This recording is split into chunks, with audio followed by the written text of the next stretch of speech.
Chapter number 2, biological method. We will discuss this today. आपको पता है कि आपका रिवीजन स्टार्ट है फेज, तो इस चीज़ को दोबारा ये आप पहले पढ़ भी चुके हैं, तो दोबारा से हम इसको एक दफ़ा रिवाइज करेंगे. So what is biological method? Biological method basically it is a method to use a biological problem.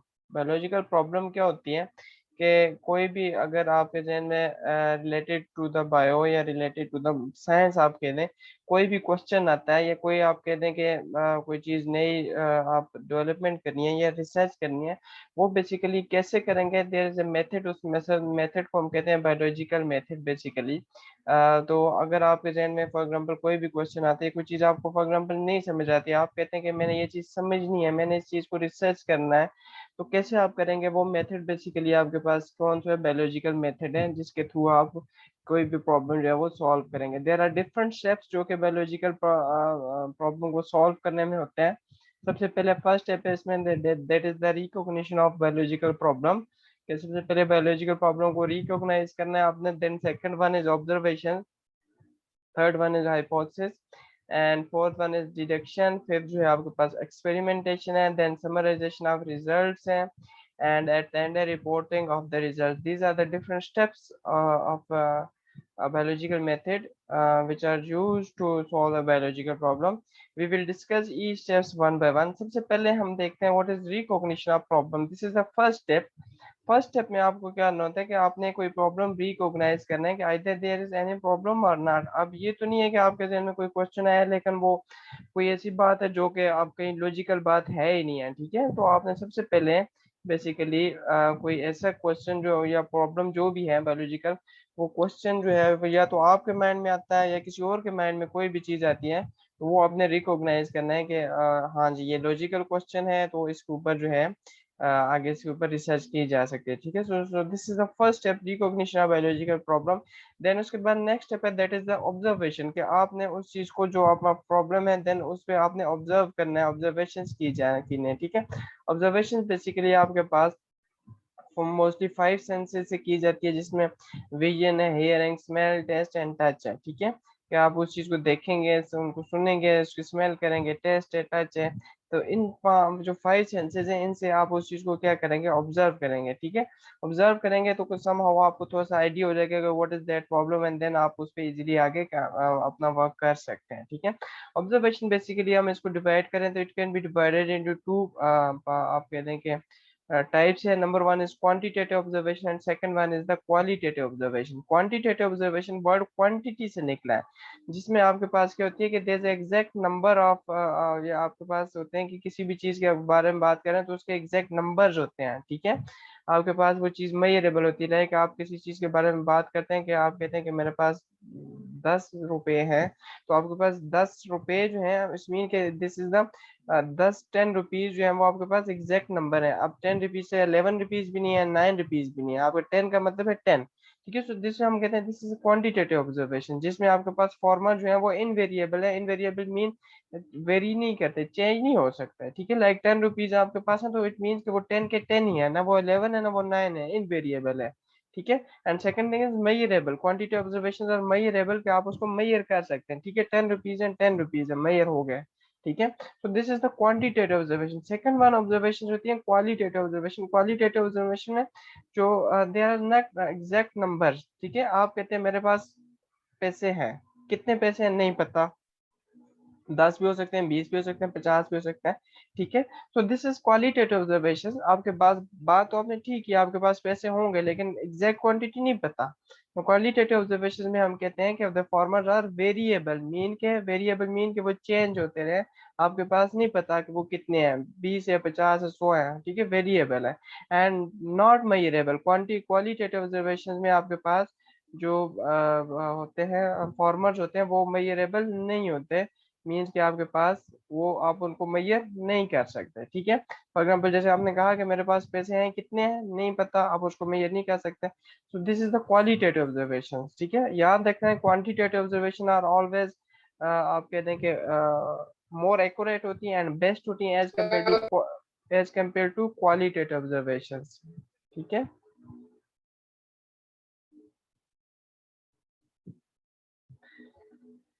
Okay, so biological में अगर आपको एग्जांपल दूं क्वालिटेटिव एंड क्वांटिटेटिव की, क्वालिटेटिव में अगर हम देखें एक एग्जांपल गिवन है, the freezing point of water is colder than the boiling point, means कि आपके पास ये कहा हुआ है कि जो फ्रीजिंग पॉइंट है वाटर का वो कोल्ड होता है as compare to boiling point. ठीक है, जो फ्रीजिंग पॉइंट है वो कोल्ड ही होगा, बॉइलिंग पॉइंट ज्यादा होगा। ठीक है, अब दिस इज क्वालिटेटिव, आपको नहीं पता कि फ्रीजिंग पॉइंट कितना है, बॉइलिंग पॉइंट कितना है, आपने जस्ट कह दिया सिंपल के कोल्डर है। ठीक है, सो दिस इज क्वालिटेटिव। अगर इसी को आप क्वांटिटेटिव ऑब्जर्वेशन में लेके जाएं तो आप लिखेंगे the freezing point of water is 0 degree centigrade and the boiling point is 100 degree centigrade. Now you have the exact numbers के फ्रीजिंग पॉइंट आपके पास 0 डिग्री है and boiling point 100 degree centigrade है। ठीक है, अब ये चीज आप देखें मोर एक्यूरेट है। अब यहाँ पे क्वालिटेटिव में हमें देखें तो दिस इज नॉट एक्यूरेट। आपको आपने कहा कि फ्रीजिंग पॉइंट कम है और बॉइलिंग पॉइंट ज्यादा है, फ्रीजिंग पॉइंट कम कितना है, 4 है, 5 है, 6 डिग्री है, कुछ नहीं पता। ठीक है, तो दिस इज नॉट एक्यूरेट, आपके पास एग्जैक्ट फिगर नहीं है, जबकि यहाँ पे आपके पास एग्जैक्ट फिगर है 0 degree centigrade and 100 degree centigrade. So this is difference between qualitative observation and quantitative observation. इसी तरह एक और एग्जांपल गिवन है कि अ litre of water is heavier than a litre of ethanol. ठीक है, 1 लीटर वाटर जो है उसका वेट अगर हम कहें तो वो ज्यादा है, वाटर 1 लीटर वाटर का वेट जो है वो ज्यादा है और 1 लीटर एथेनॉल का वेट आपके पास कम है। अब ये नहीं पता कि कितना कम है या कितना ज्यादा है। ठीक है, लेकिन आप क्वांटिटेटिव में हम देखें तो यहाँ पे कि litre water weights 100 gram, 1000 gram and litre of ethanol weight 789 gram. अब आपके पास एग्जैक्ट नंबर आ गए। ठीक है, कि आपके पास वाटर का 1 लीटर जो है उसका 1000 ग्राम होंगे एंड एथेनॉल जो है वो 789 ग्राम होंगे। तो क्वांटिटेटिव ऑब्जर्वेशन में आपके पास एग्जैक्ट नंबर्स होते हैं, फॉर्मल इनवेरिएबल होते हैं, मेजरेबल होते हैं, जबकि क्वालिटेटिव ऑब्जर्वेशन में you don't have exact number, formal variable होते हैं and they are not measurable. ठीक है, सो आपके पास सेकंड स्टेप आ जाता है जिसमें आपने क्या करना होता है, ऑब्जर्वेशन होती है। फर्स्ट रिकॉग्नाइज हो गया, सेकंड आपके पास क्या ऑब्जर्वेशन है, थर्ड स्टेप है आपके पास है that is the formulation of the hypothesis. Okay, so third step आप कैसे, हाइपोथेसिस। हाइपोथेसिस बेसिकली आप कह दें कि दिस इज अ टर्म, या एक आप कह दें कि एक बात होती है, एक आपने एक कोई बात कही होती है, दैट कुड बी ट्रू और फॉल्स। आपने जो चीज ऑब्जर्व की है, जो चीज आपने ऑब्जर्वेशन सेकंड स्टेप में की है, उसकी बेस पे आप एक ऐसा आइडिया देते हैं कि एक ऐसी स्टेटमेंट देते हैं जिसके ऊपर आगे आपने फर्दर एक्सपेरिमेंट करना है। ठीक है, अब ये जो आप स्टेटमेंट देंगे हाइपोथेसिस हम इसको कहते हैं, इट कुड बी ट्रू और फॉल्स, ये ठीक भी हो सकती है आप गलत भी हो सकती है। क्यों? क्योंकि अभी तक तो आपने एक्सपेरिमेंट नहीं किया। ठीक है, तो एक इसमें आप कहते हैं कि अगर आप कोई हाइपोथेसिस बनाना चाह रहे हैं, कोई ऐसी स्टेटमेंट बनाना चाहें, तो आपने फॉलोइंग कैरेक्टरिस्टिक्स उसमें याद रखने की ये कैरेक्टरिस्टिक्स होनी चाहिए। सबसे पहला है कि it should B a general statement, कि आप हाइपोथेसिस जो आप बनाएंगे it should B a general statement, कि आप एक जनरल बात बनाएंगे, ये नहीं कोई इतनी स्पेसिफिक बात आपने कर दी जिस पे आगे आप काम ही ना कर सके। And then it should be a tentative idea, tentative idea mean कि आप उस पर फर्दर कोई काम कर सकें। आप ऐसी कोई बात कह देंगे जिसपे आप फर्दर काम करना पॉसिबल ही ना हो, तो वो आप हाइपोथेसिस में नहीं होगा। ठीक है, तो it should be a tentative idea, it should agree with the available observation, जो आपने ऑब्जर्व किया है ऊपर सेकंड स्टेप में, ये उससे एग्री करना चाहिए। ये ना हो कि आपने ऑब्जर्वेशन कुछ और किए और आप स्टेटमेंट यहाँ पे कुछ और दे रहे हैं। ठीक है, तो hypothesis should be agree with the available observation. ठीक है, जो कि आपने सेकंड स्टेप में किया। एंड देन आपके पास है it should be kept as simple as possible, इसको आपने सिंपल, हमने वही कहा ना कि it should be general and it should be kept as simple as possible. तो हाइपोथेसिस जो है आपने सिंपल रखना है। एंड देन जो है आपके पास है it should be testable and potentially false verifiable, कि आपके पास इस टेस्टेबल हो मीन के आप इसके आगे एक्सपेरिमेंट कर सकें, एंड पोटेंशियली फॉल्सेबल हो के वो गलत भी हो सके। ठीक है, तो ये नहीं है कि आप ये सारी चीजें अगर आप हाइपोथेसिस में कह दें होनी चाहिए, तो देन आप उसके ऊपर फर्दर कैरी कर सकते हैं एक्सपेरिमेंट का। ठीक है, तो this is the third step, आपने हाइपोथेसिस बना दिया। देन आपके पास next step is that is deduction. Deduction हम कहते हैं these are the expected results. आप कहते हैं कि आपने जो हाइपोथेसिस बनाया है उसकी बेस पे आप एक्सपेक्ट करते हैं कि कौन कौन से रिजल्ट आ सकते हैं। फॉर एग्जाम्पल आप कोई काम कर रहे होते हैं तो आपके माइंड में एक आइडिया होता है कि हाँ मैं ये काम कर रहा हूँ और इसकी वजह से ये एक्सपेक्ट रिजल्ट आ सकते हैं। ठीक है, तो ये डिडक्शन बेसिकली हमको कहते हैं these are the expected results, और ये आपके पास किसकी बेस पे करते हैं, ये आप करते हैं हाइपोथेसिस की बेस पे, जो कि आपने स्टेप 3 में बनाया है। ठीक है, तो इसमें अगर आप इसमें तो लॉजिक यूज होती है, इफ देन लॉजिक यूज होती है कि अगर ऐसा करूंगा तो देन क्या होगा, मीन्स कि अगर मैं कोई काम कर रहा हूँ, फॉर एग्जाम्पल आप कोई काम कर रहे हैं, तो आप कहते हैं कि अगर मैं ये काम ऐसे करूंगा तो उसका रिजल्ट क्या होगा। सो दिस इज द डिडक्शन कि आप एक्सपेक्टेड रिजल्ट क्या है, ठीक है। देन उसके बाद नेक्स्ट स्टेप है that is experimentation, which is the most important step of all the biological problem जो मेथड है, जिसमें आपका जो पूरा आपने चीजें बनाई है। अच्छा, डिडक्शन और हाइपोथेसिस तक जो चीजें हैं, इट कुड बी ट्रू और फॉल्स, क्योंकि अभी तक ये चीजें कंफर्म नहीं हुआ है। एक्सपेरिमेंटेशन में वो चीज कंफर्म होती है कि आइदर जो आपने हाइपोथेसिस बनाया है या फिर जो एक्सपेक्टेड रिजल्ट है, जो डिडक्शन है, वो ठीक है या गलत है, ठीक है। So this is the experimentation, जिसमें आप एक्सपेरिमेंट करते हैं, मीन्स कि आप जो आपने जो हाइपोथेसिस बनाया है उसके ऊपर एक्सपेरिमेंट करते हैं, और जो अगर आपके जो एक्सपेरिमेंटेशन में अगर आपके रिजल्ट वही आ जाते हैं जो आपने डिडक्शन में आप एक्सपेक्टेड थे, तो देन आपका ये कंसिडर किया जाता है कि जो एक्सपेरिमेंट इज ठीक है, आप ठीक है वो, ठीक है। अगर वो आपके पास नहीं आता एक्सपेक्टेड रिजल्ट डिडक्शन में, तो यहाँ से आपका एक्सपेरिमेंट जो है वो खत्म हो जाता है। आपको ये प्रॉब्लम, ये जो आपको मेथड यूज किया था, ये क्या हो जाता है, यहाँ पे खत्म हो जाता है। देन आपने अगेन दोबारा से नई प्रॉब्लम रिकॉग्नाइज करना है, देन दोबारा ऑब्जर्व करनी है, देन दोबारा डिटेक्शन करना है, दोबारा क्या करना है, एक्सपेरिमेंटेशन करनी है, ठीक है। अच्छा, एक्सपेरिमेंट में आपके पास नेक्स्ट है, इसके बाद आज समराइजेशन ऑफ रिजल्ट, कि अगर आपने एक्सपेरिमेंट में आपके वही रिजल्ट्स आए हैं जो आपका डिडक्शन में आपके आपने एक्सपेक्ट किए थे, या जो आपका हाइपोथेसिस था, तो अगर एक्सपेरिमेंट में आए तो देन उसके बाद आपने समराइज करना है, ठीक है। समरी बनानी है एक रिजल्ट्स की, कि आपके पास क्या आपने किया है, कैसे किया है, और उसकी क्या समरी है, ताकि वो चीजें सारी आपको क्लियर हो जाए। स्टेटिस्टिकल एनालिसिस वगैरह करते हैं, ठीक है। देन उसके बाद है रिपोर्टिंग ऑफ द रिजल्ट, आपने उस चीज को रिपोर्ट करना है, दूसरे लोगों तक पहुंचाना है, ताकि फर्दर उससे आगे फर्दर स्टडी हो सके। रिपोर्टिंग कैसे की जाती है, हाँ, ये आप कह सकते हैं कि साइंटिफिक जर्नल्स हैं, बुक्स वगैरह में पब्लिश करके, या इंटरनेशनल नेशनल टॉक्स में, सेमिनार्स के थ्रू आप कह दें। तो इस तरह बहुत से मेथड्स हैं आप जिसके थ्रू ये पब्लिश कर सकते हैं, रिपोर्ट कर सकते हैं, ताकि ज्यादा से ज्यादा लोगों तक वो चीज जा सके, एंड उस पर फर्दर क्या हो जाए, आगे काम हो सके, ठीक है। तो दीज आर द 7 स्टेप्स आप जिनके थ्रू एक प्रॉब्लम को सॉल्व कर सकते हैं। यहाँ पे एक और बताया कि एक कंट्रोल होता है, जब आप एक्सपेरिमेंट लगाते हैं ना, तो आप एक्सपेरिमेंट जो कर रहे होते हैं, हमने कहा कि it is the most important step, उसके साथ आप एक ऐसे एक्सपेरिमेंट भी करते हैं जिसको हम कहते हैं this is control. Control basically आपके पास एक ऐसा एक्सपेरिमेंट होता है जो आपका एक मेन एक्सपेरिमेंट, उसके साइड पे एक्सपेरिमेंट लगाया जाता है, जो ये बताता है कि आपका एक्सपेरिमेंट आइदर वो ठीक जा रहा है या वो गलत हो रहा है, ठीक है। अब होता ये है कि आप सारा कुछ वही प्रोसीजर फॉलो करते हैं जो आप मेन एक्सपेरिमेंट में करते हैं, एक्सेप्ट वो चीज नहीं करते आप जो चीज सर्च कर रहे हैं, ठीक है। जो चीज आप सर्च कर रहे हैं तो आप वो चीज नहीं करते, बाकी जितना भी प्रोसीजर है वो सारा का सारा क्या करते हैं, सेम फॉलो करते हैं, ताकि आपके पास एट द एंड पता चल सके कि जो आपने कंट्रोल लगाया, कंट्रोल में तो आपके रिजल्ट हमेशा ठीक आएंगे, बिकॉज आपने वो तो आपने नॉर्मल लगाया है, ठीक है। और कंट्रोल आपके पास बताता है कि आपका इधर आपका एक्सपेरिमेंट ठीक जा रहा है या गलत जा रहा है, ठीक है। तो दीज आर द स्टेप्स। हम एक एग्जांपल लेके मैं आपको बताता हूँ, ठीक है। मलेरिया, बेसिकली आप कह दें कि जो बायोलॉजिकल प्रॉब्लम, जो मलेरिया स्टार्ट में आई थी, तो आप जो है वो बेसिकली कैसे इस चीज को उन्होंने क्या किया था, बायोलॉजिकल मेथड के थ्रू जो है वो सॉल्व किया था। थोड़ा सा बैकग्राउंड में आपको बता दूं कि मलेरिया जो है वो इनिशियली ये कहा जाता था कि ये जो बेड एयर से फैल रही है, इसलिए इसका नाम भी Italian word Mela mean bed and area mean air के, इसका नाम भी मलेरिया पड़ गया बेड एयर की वजह से। देन जब अमेरिका डिस्कवर हुआ, तो एक प्लांट है जिसका नाम था क्विना क्विना, उसका बाग जो था वो आप कह दें कि मलेरिया को क्योर करने के लिए जो है वो था यूज वगैरह को, और वो उसमें क्योर था जिसकी वजह से मलेरिया पेशेंट ठीक होते थे। वो जब कोई ना खत्म हो गया, तो लोगों ने उसी के मिलता जुलता एक और प्लांट है सिंकोना, जो आप कह दें कोई ना की तरह मिलता है, तो वो बेचना शुरू कर दिया। लेकिन वो जो है वो एक्सीडेंटली वो से ज्यादा अब बेहतर साबित हुआ, जिसमें एक चीज क्विनीन प्रेजेंट थी, जो क्या आगे आप कह रहे हैं मलेरिया के अगेंस्ट इफेक्टिव थी, ठीक है। तो देन आपके पास फर्दर इसमें रिसर्च होती रही, ऑब्जर्व ऑब्जर्व किए करते रहे, ठीक है।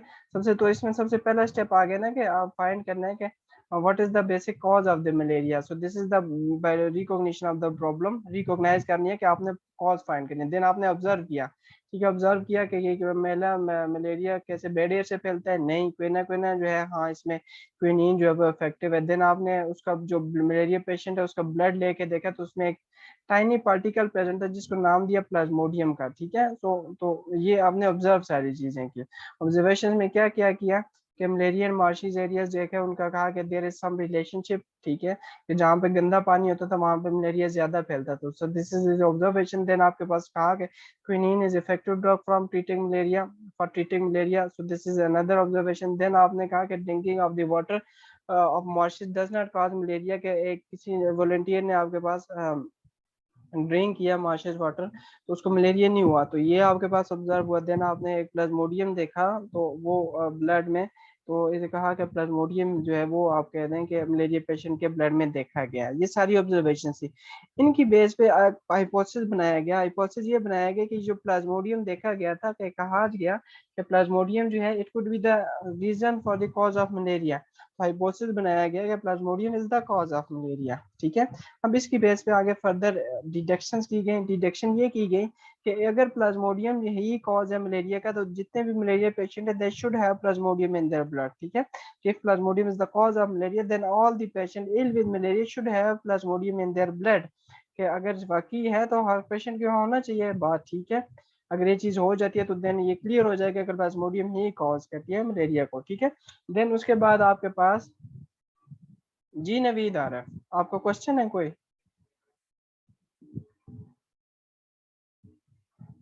जी नवीद आ रहा है।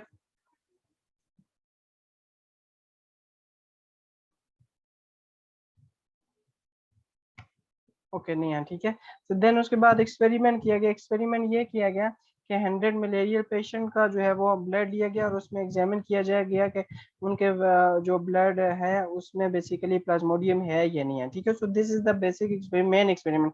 इसके साथ हमने कहा था कि कंट्रोल भी लगाया जाए, तो कंट्रोल ये लगाया गया कि 100 हेल्दी पर्सन का ब्लड भी लिया गया, कि देखा गया कि हेल्दी पर्सन में वो चीज प्लाज्मोडियम नहीं है और पेशेंट में देखा गया तो उनमें है, तो ये चीज कंफर्म होगी कि बेसिकली प्लाज्मोडियम ही कॉज करती है मलेरिया को, ठीक है। यहाँ पे एक और बात नई आई कि जो 100 हेल्दी पर्सन है उनमें 7% ऐसे थे जिनमें प्लाज्मोडियम पाया गया था। तो अब यहाँ पे एक नई बात आ गई कि जो हेल्दी पर्सन है उनमें प्लाज्मोडियम किधर से आ गया। तो वो जो 7% थे वो बाद में जाके उनको देखा तो बाद में जाके उनको भी मलेरिया कॉज हो गया।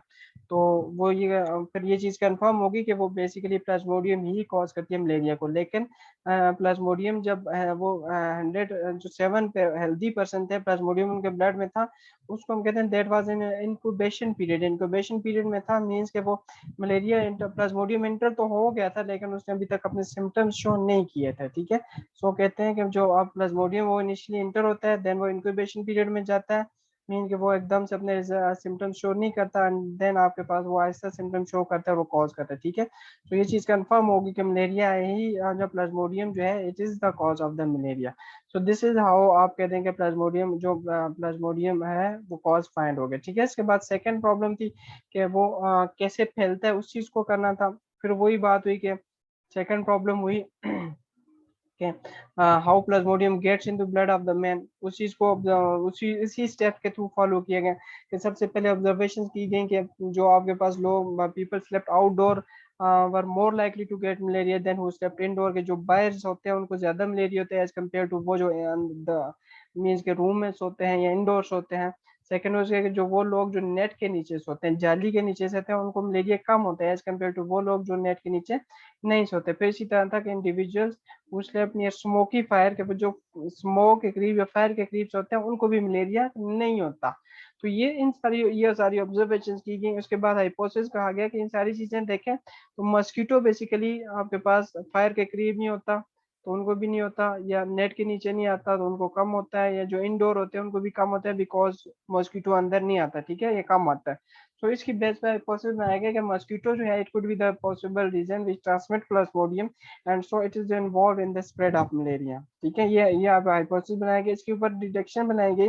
डिडक्शन ये कहा कि Plasmodium should be present in mosquito, ठीक है, कि अगर मॉस्किटो ट्रांसमिट करता है कि प्लाज्मोडियम को तो प्लाज्मोडियम जो है वो मॉस्किटो में होना चाहिए। सेकंड ये चीज आएगी तो मॉस्किटो जो है वो कैसे प्लाज्मोडियम गेट करता है, बाय बाइटिंग अ मलेरिया पेशेंट, के वो मलेरिया पेशेंट को बाइट करता है और उसमें आपके पास प्लाज्मोडियम चला जाता है और वो आगे क्या कहता है ट्रांसफर करता है। इस चीज को फर्दर जो है जब एक्सपेरिमेंट किया गया तो एक्सपेरिमेंट डायरेक्टली ह्यूमंस पे नहीं किया गया because it was dangerous at day time, तो उस टाइम इसमें यह किया गया कि स्पैरो पे किया गया, ठीक है। स्पैरो पे उन्होंने क्या किया कि पहले जो है एक हेल्दी स्पेरो ली और एक पेशेंट जो एक ऐसी स्पेरो ली जिसमें प्लाज्मोडियम प्रेजेंट है, ये मलेरिया है उसमें।